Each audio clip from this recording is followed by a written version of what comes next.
But you have to end the call. Okay, good. Okay. What do you want me to call you back, or you'll call me back? No, Or can I join on the show? is oh good, right? You're right, right, right. You are. Okay, right, you are, right, you are. Good. Okay, here we go. Sure. Oh, there we go. Okay, good.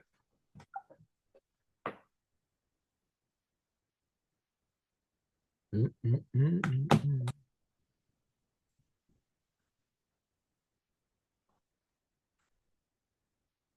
Okay, here we go. Eh, eh. Good. All right. I'm not recording this. You can hear me? Yeah, I actually wanted to like change my stance about the recording. If you want to record it, like I'm fine with that. Oh, okay. Well, not necessary. Unless you want, not necessary. We can just do it this way. Okay, here we go. Ready? Yeah. Let's go. If I would have started over from the beginning, maybe, but not important. Here we go. Let's go. Okay, here we got this. Let's get this pointer over here. There we go. All right. So what do we say? That the godly soul comes into the world, and that the godly soul gets put into an animal soul, and then into the body, and that makes the godly soul dirty. But because it's dirty, it's beautiful. So let's explain this. What does this mean? How can the godly soul become dirty? That makes no sense. We'll see. Ubiranian, an explanation. The Hine Kativ, it is written, Mayan Ganim Be'er Mayim Chaim. It says it is a well of a wellspring in the gardens, a well of living water. Well, where does this sentence come from? Let's see where it comes from. I knew it before. Let's see where it is. Mayan Gani. I'll tell you 1 minute. I will tell you in 1 minute. Mayan Ganim. Ganim. I think it's Shira Shirim, but okay, here it goes. Mayan Ganim. Here it is. That's right. Shira Shirim. It's from the Song of Songs, just like the previous one. Paragraph 4. There's 8 paragraphs. To paragraph 4. To the sentence number 15. Okay. Well, it says, Mayan, a wellspring of gardens. Be'er, a well of living water. And what does that mean? Like I told you before, the Song of Song is the only book in the Torah that has no simple meaning. If you think you understand what it says, you're wrong, because it has no simple meaning. It's all allegories and metaphors and mysteries and how do you say, what do you call it? There's another word for it. Anyway, it's all mysteries and all sorts of allegorical statements over there. Okay, Parish Mayan Ganim. What is this Mayan Ganim? What is the wellspring of gardens? This wellspring of the gardens is talking about the soul, the Jewish soul, godly soul. Like a shame, just like a Mayan, just like wellspring. Ikar is the main thing where water comes from.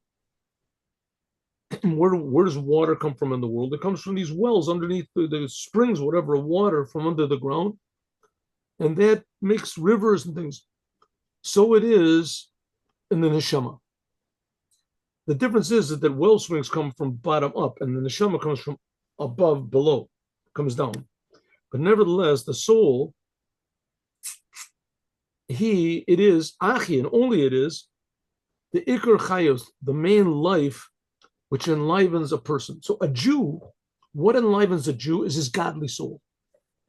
His godly soul comes through the animal soul, and some days you can identify with the animal soul, and the animal soul sort of captures the godly soul, and the godly soul is imprisoned inside of the natural soul and the animal soul, whatever. But the fact of the matter is that the life of a Jew comes from his godly soul. That's what makes a Jew a Jew.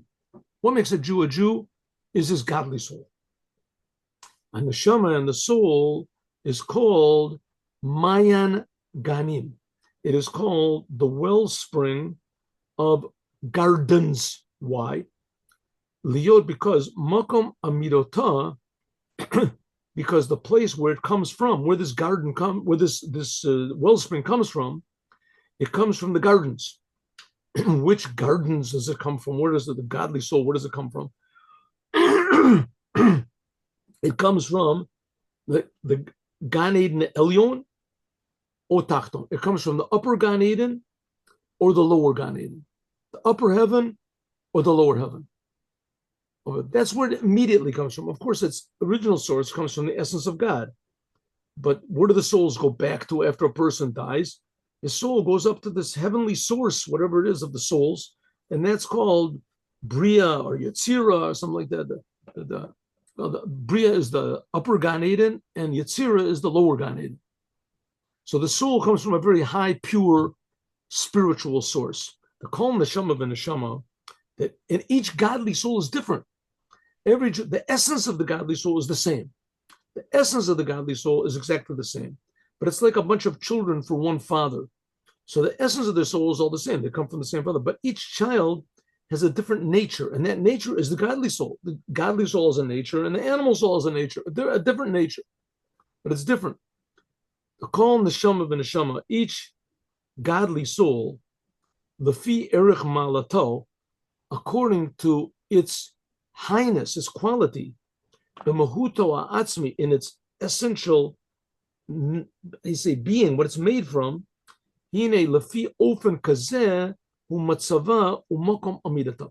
I'm sure you've heard of this idea that there's high souls and low souls. There's some people that have very high souls and some people that have very low souls, right? Low souls.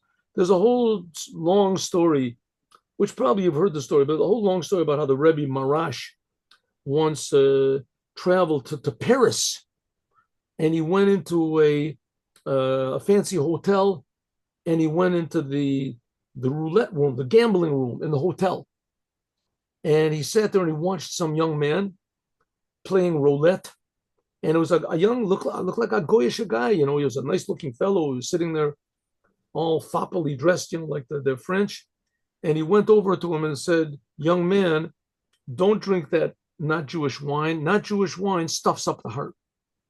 And then sat down, he went to him again, and he said, "Young man, be a Jew."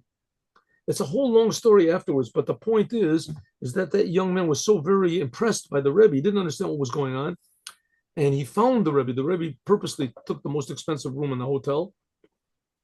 He tried to get it. He only got the second most. And the young man found out where the Rebbe was not hard to find. He asked one of the waiters over there, the ushers or whatever, and they told him where. And he went to the Rebbe, and he became a Baal Tshuva. And afterwards, the Rebbe said that a high soul like that, it even says his name was Klein, says that the high soul like that has not come to the world for a long time. And a tremendously high soul. This Jew that was gambling, and eventually became a Baal Tshuva. But it comes to show that there's some souls that are high and some souls that are not so high, and every soul is different. It's different. What does it mean high and what does it mean low? It means that he has an appreciation, an identity with the oneness of God. He's willing to give his life for the essence of God, So there's some people that only the essence of the soul feels it, like a simple Jew. Only the essence of the soul feels it. But some Jews, that this is implanted even in their intellect, even in their emotions, even in their day-to-day actions, what they do when they do mitzvahs, when they do everything they do, they feel godliness. They feel Mesirut Nefesh. It's God to them is like how a person feels himself. That's how they feel God. And every Jew is a little bit different. What it means, how this exactly is. Sometimes you see old Jewish women; they have this simple faith, in everything that they do. Huh? I didn't. Did you say something? No. Oh, okay. Well, kamo b'gashmi. It's just like in a physical body. The rabbis say, Melech Malchei Amlokim, the God, Hakodesh Baruch Hu, Tava et Kol Adam, that each and every human being has a different stamp of God. Right? How many people are in the world? 8-9 billion people. Every person is created in the image of God. Every person. In truth, it's really only the Jewish people, but it says in the Torah that after the flood, that God said to Noah that now there's new laws. You can't kill anybody. You can't kill any. It's forbidden to kill anyone. It's forbidden to kill yourself. Why? It says, look over immediately after the flood. It says, because Kibetzelem Elokim Nivrat Adam. in the form of God, everyone was made. Now, God said this to Noah. Noah was not a Jew. So everybody somehow or other is made in the image of God, image of God. But really, in a true way, it's really only the Jews that are made in the image of God. It's something like the difference between the Beit HaMikdash and, let's say, the Empire State Building. So the Empire State Building is very impressive. It's a building. It's impressive. And the Holy Temple is also a building. But the Holy Temple is a building that advertises God. It's like the difference between a television and a radio. Right? A television, you can see pictures on it. A radio, you can't see any pictures on it. But there's still instruments and you can still get a message from them. So the Jewish people, they're like the television, so to speak. They can, but the fact is, everyone in the world has a different personality and a different soul, if you want to call it. It says God, he stamped on every person his stamp of, let's get the next page, of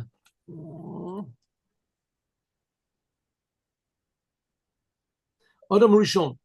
Every human being is made in the form of the first man. Mina Adam. This is the form of man, right? It's a form of man. A man is different from an animal. Asher bo Adam. Adam. That's what makes a man, a human being. What is a human being? What is ask somebody? What is a human being? One say, well, a human being is, I don't know, really there is no difference. There's no difference in a human being. And that's one way of looking at it. But the fact is, it's not so. A human being, the main thing of human being is his intelligence. His intelligence is different from an animal. One human being can live according to ideas, according to principles, according to another thing is speech. Another thing is speech. But says the Rebbe, those are general things. That's to make a man a man. But every human being is different in their personality. And so it is in the godly soul. We'll get that in a second.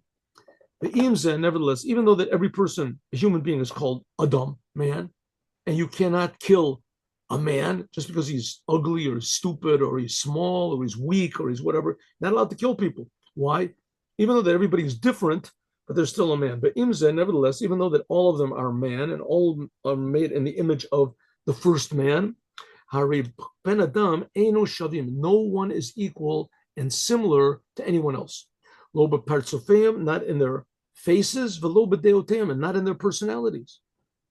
U'b'chol zeh, hari kulam, all of them, hein min adam. Nevertheless, they're all called man. They're not called animal. People that act like animals, right? A person that acts like an animal, he acts like a dog, so they'll put him into a mental institution, but a mental institution for people, not for dogs, because in fact, he's a human being. He's a human being that he thinks he's a dog. He thinks he's a giraffe, who knows what he is, whatever, but he's a person.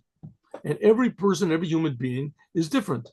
The Nikra B'Shem Amayla, and therefore a human being, a man, is called the high quality of Medaber, a speaker. There's Domim, Someach, Chayim Medaber. There's mineral, plant, animal, and human. Human. So whatever the human is, no matter what his IQ, how low it is, he's still called a human. Hainu should believe have dealt without any difference if he is a wise human being, a genius, and in his words he reveals the depths of wisdom. Oh, Shota, or is a true, how do you say, an idiot. He doesn't know anything. You could sit in a chair all day and just look at a feather or something like that, right? He's an idiot. Nevertheless, God forbid, Rahman Litzlan, God have mercy.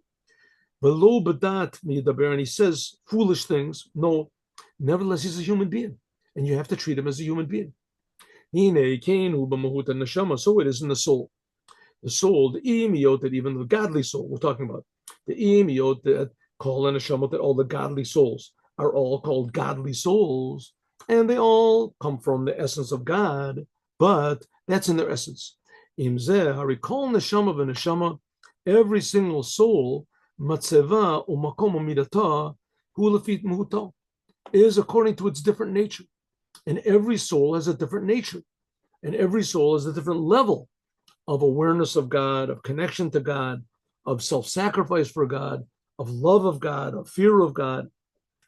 And therefore, the soul is called Mayan. It's called a wellspring. That's its source.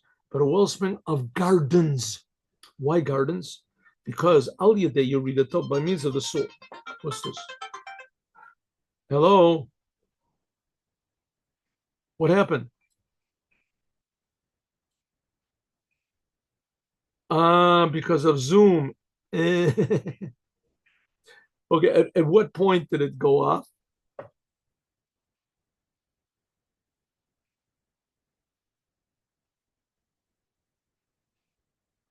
Oh, right.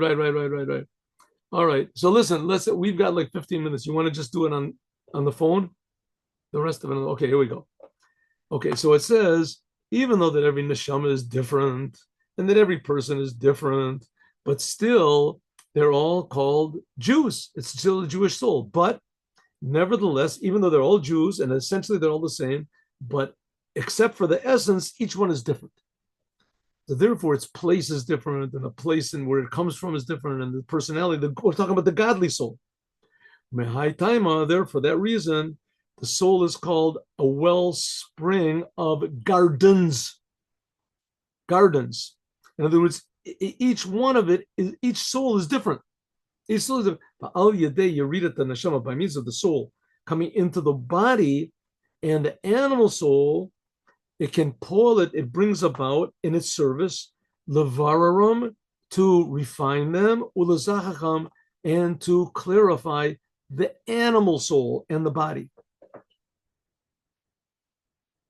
Okay, so here we got like what he's essentially saying is like this: every Jew is two people, right? So I have a whole set of desires and the likes and dislikes and a whole personality, which is called my animal soul.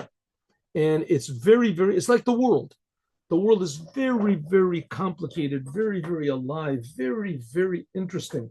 The world is and it's very, how do you say, luring.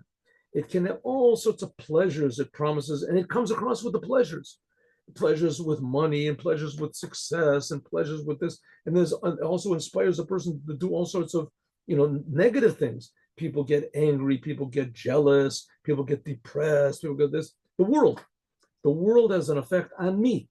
Who is this me? The animal soul, right? It says not exactly. The real me is the godly soul. And the animal soul that gets affected by the world is that schleps the godly soul inside of it. It like imprisons the godly soul. It convinces the godly soul to do it. It's a scary thing, but that's what it is. There's a thing I remember once I read about, what was it? The Amsterdam effect. You ever heard this before? Amsterdam effect. Once there was look it up. I think it's Amsterdam effect. There was a woman that was kidnapped by a bunch of robbers, by a bunch of kidnappers or whatever. She was kidnapped. A young woman, I think maybe it was in Amsterdam.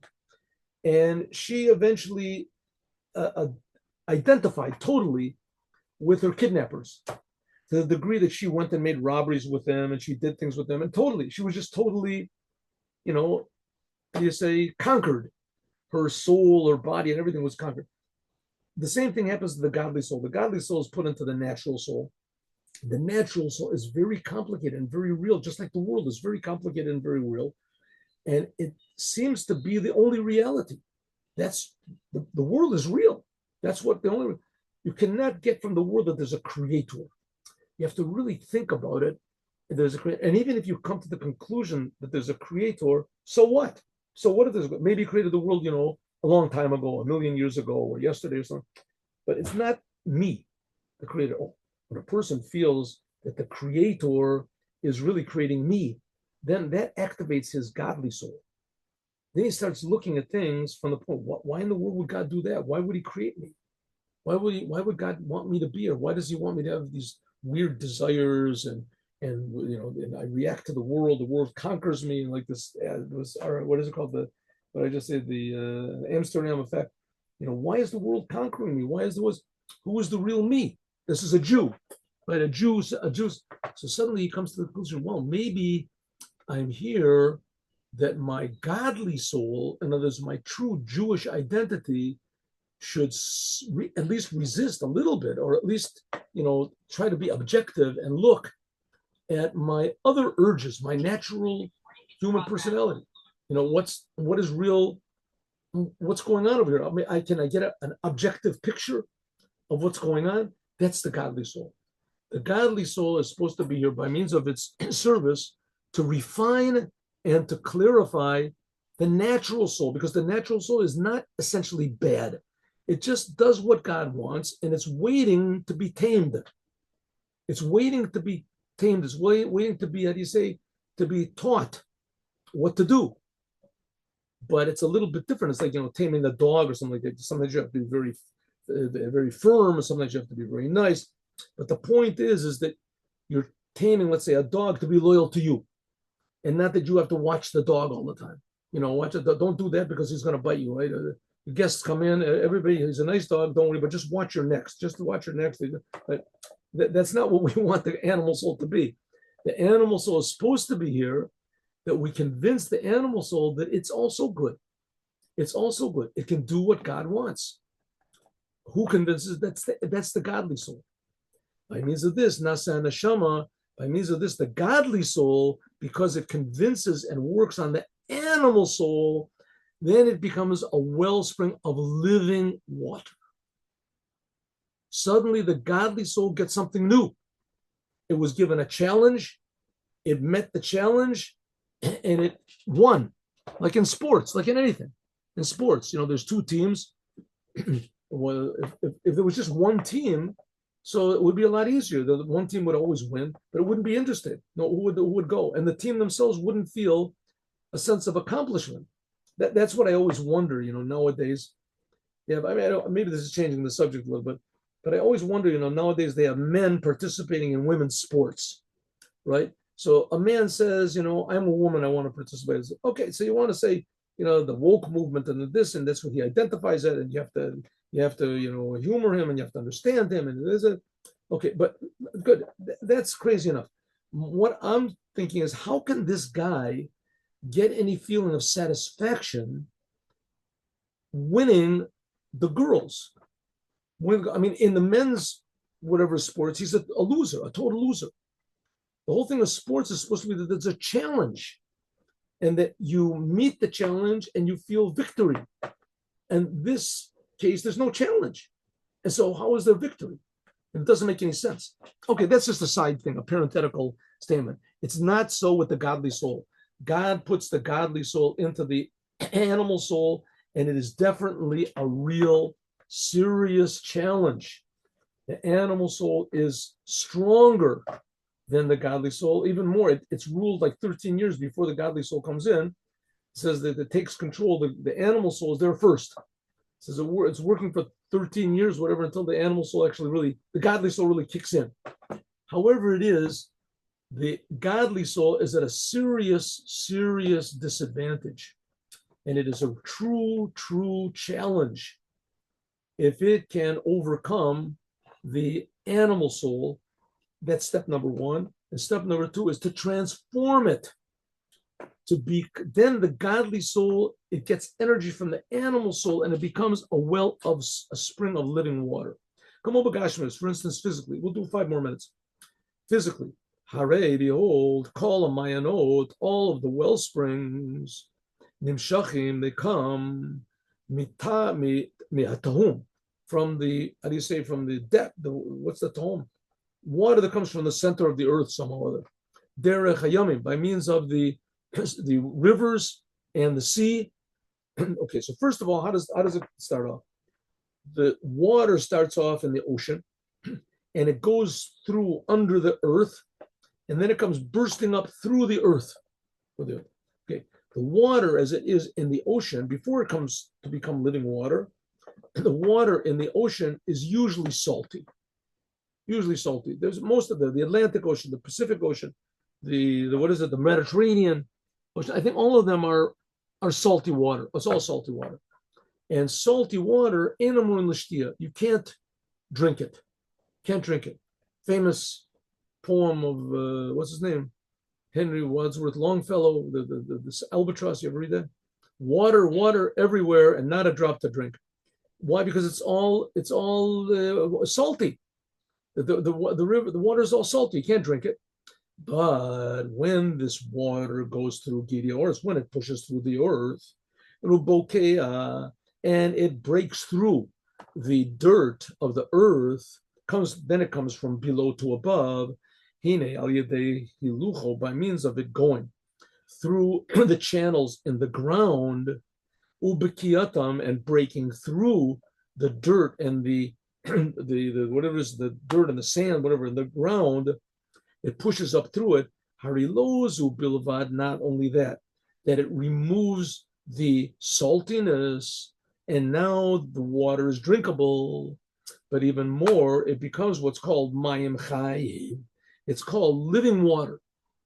It's called living water. Living water is different. I don't know if I've ever drunk living water before. I guess they advertise that that's what this May Aden and this stuff is. It's taken the somewhere up. Right? But living water it's fresh. It's different than drinking water like from a lake or something like that. It's different. It's fresh water. It like does something to you. Here's the Rebbe's going to say, Shemeshivim et nefesh.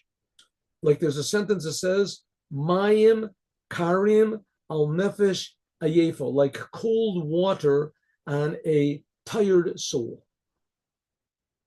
The imiyot, that even though the lechem, that bread, levav enoshisad, that bread, if a person is starving, you give him bread and it brings him back to life, says the Rebbe. But really the fact is, the main thing of eating is, like it says, v'nisba lechem v'niyatovim. Let us satisfied, we will be satisfied with bread, and then like our hearts will feel good.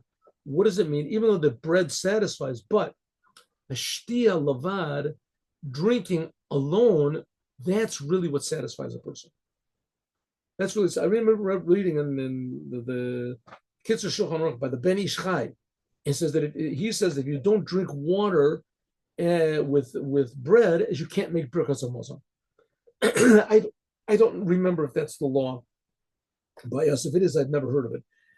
But nevertheless, it says ve'achalta ve'savata uberachta Hashem elokecha. Right, that's a sentence in the Torah. You should eat and you should be satisfied, and you will bless God. The rabbis say ve'achalta, you should eat. That's bread, eating. The savata, and you'll be satisfied, that's drinking.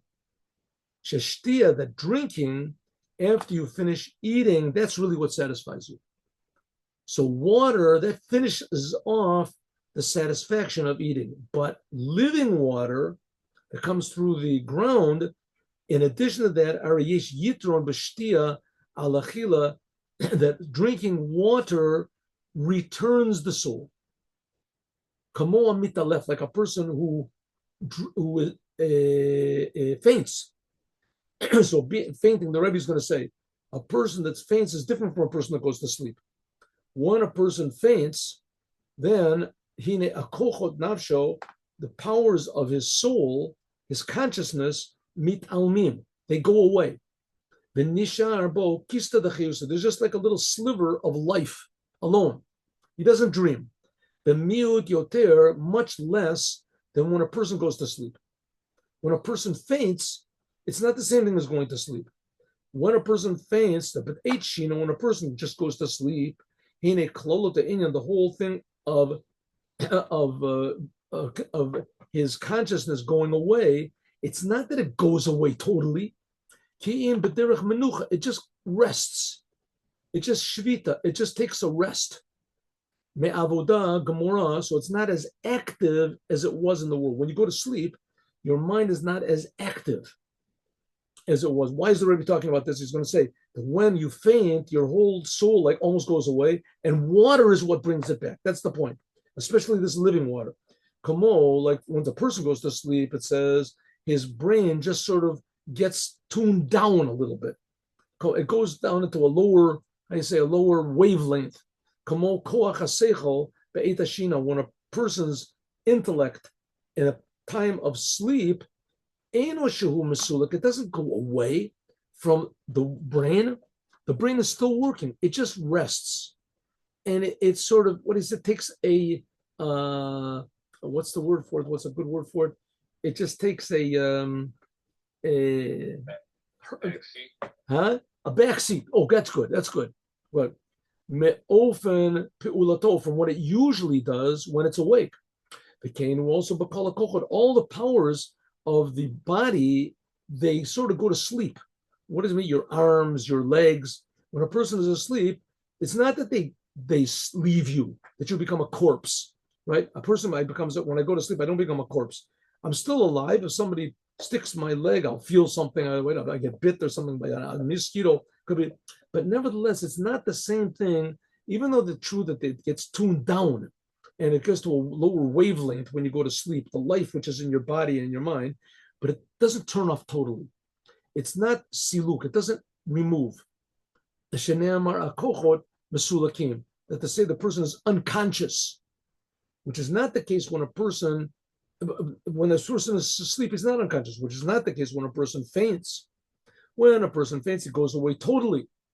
Therefore, when a person is asleep, he dreams.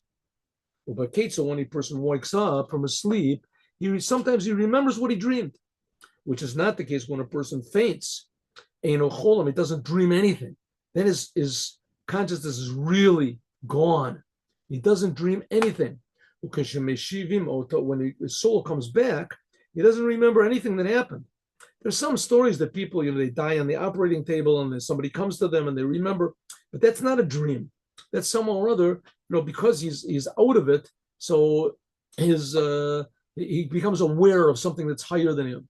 In any case, when a person is, the point the Rebbe is trying to make, when a person is unconscious, then his mind goes away totally.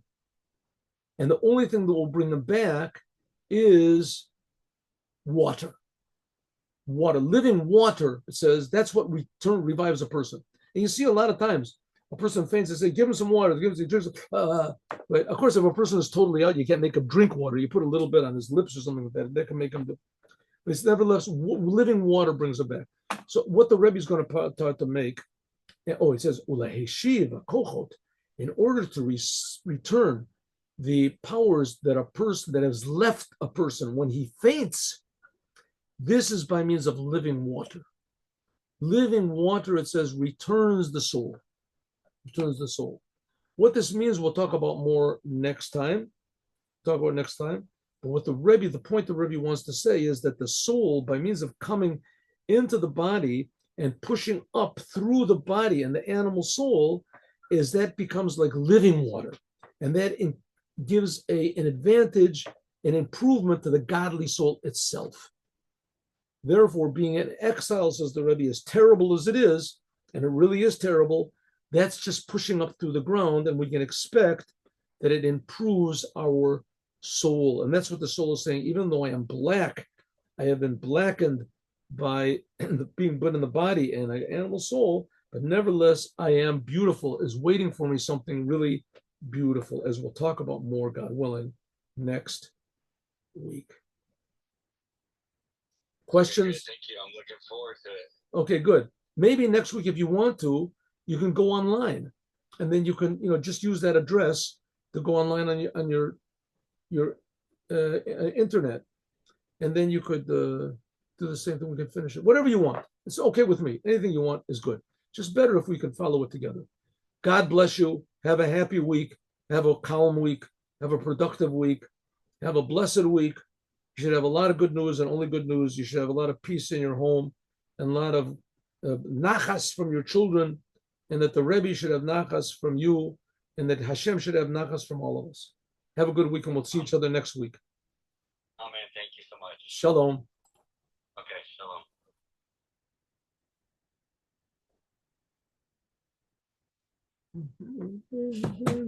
shalom.